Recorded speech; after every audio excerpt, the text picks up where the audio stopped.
অবশেষে আদানি চুক্তি নিয়ে আন্তর্জাতিক আদালতে যাবে সরকার, দরকার হলে, তাই বলেছে। এবং এই চুক্তি অবশ্যই পুনর্বিবেচনা করবে, পুনর্মূল্যায়ন করবে। আদানি চুক্তির ক্ষেত্রে সবচেয়ে গুরুত্বপূর্ণ বিষয় ছিল কয়লার দাম যদি বাইরে যায় এর দায় নিতে হবে সরকারকে, কিন্তু কয়লার দাম যদি কমে তার সুবিধা হবে আদানি, বাংলাদেশ পাবে না।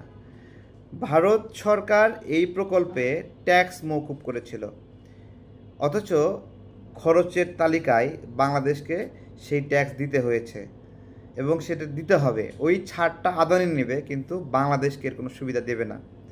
40 থেকে 50% বিদ্যুতের দাম বেশি আদানি থেকে যেটা নেওয়া হয়, 40-50%। 50% যদি হয়, কোথাও যদি আপনি 10 টাকা ইউনিট কিনেন, ওদের কাছ থেকে কিনতে হবে 20 টাকা ইউনিট।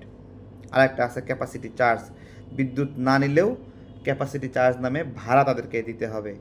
এই সব কিছু মিলিয়ে মারাত্মক আপত্তিকর একটা চুক্তি আমরা দেখেছি। এই চুক্তি নিয়ে যখন ডক্টর ইউনূস ক্ষমতা আসার পরে আমরা বললাম আগের সরকারের করা চুক্তি পুনর্বিবেচনা, পুনর্মূল্যায়ন করেন, দাবি উঠল, স্লোগান হলো দিল্লি না ঢাকা। কিন্তু ডক্টর ইউনূস সেটা পুনর্মূল্যায়ন করলেন না। অন্যান্য ঋণগুলো পরিশোধ করেনি, যেমন পদ্মা সেতুর যে কিস্তি পরিশোধ করেনি পরিশোধ, কিন্তু আদানির কিস্তি ঠিকই পরিশোধ করছে, আগে পরিশোধ করছে। এটা হলো ডক্টর ইউনূসের একটা রেজিম, যারা এটুকু হিম্মত ছিল না।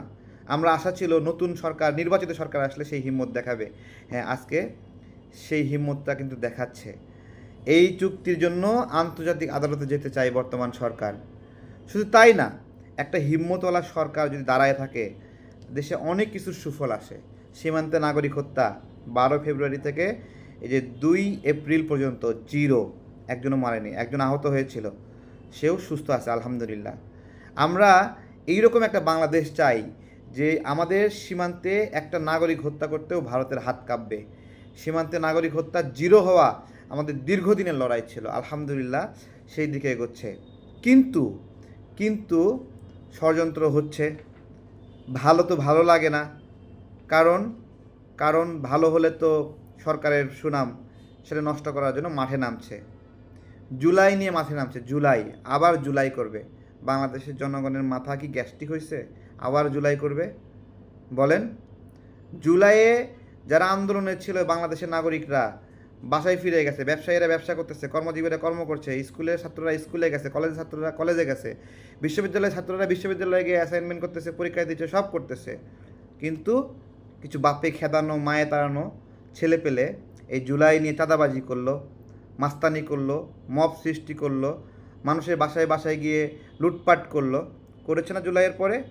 জুলাইয়ের আন্দোলন আর জুলাই পরবর্তী ইউনূস সরকারের আমলে মববাজি, সন্ত্রাসী এক জিনিস? গ্রেপ্তার হয়েছে না? অপু গ্রেপ্তার হলো না? তো কি বলবো, এগুলো গ্রেপ্তারও হয়েছে, জামিনও হয়ে গেছে, আমরা টেরও পাই নাই। তো এই হলো একটা সুন্দর বাংলাদেশ। আপনারা আগায় নিতে সহযোগিতা করবেন, আমরা সহযোগিতা করব। আমাদের বাংলাদেশ, এই বাংলাদেশ এই আন্দোলন, মব, হইচই এগুলোতে ক্লান্ত। তারা কাজ করতে চায়, করব কাজ, গড়ব দেশ, সবার আগে বাংলাদেশ।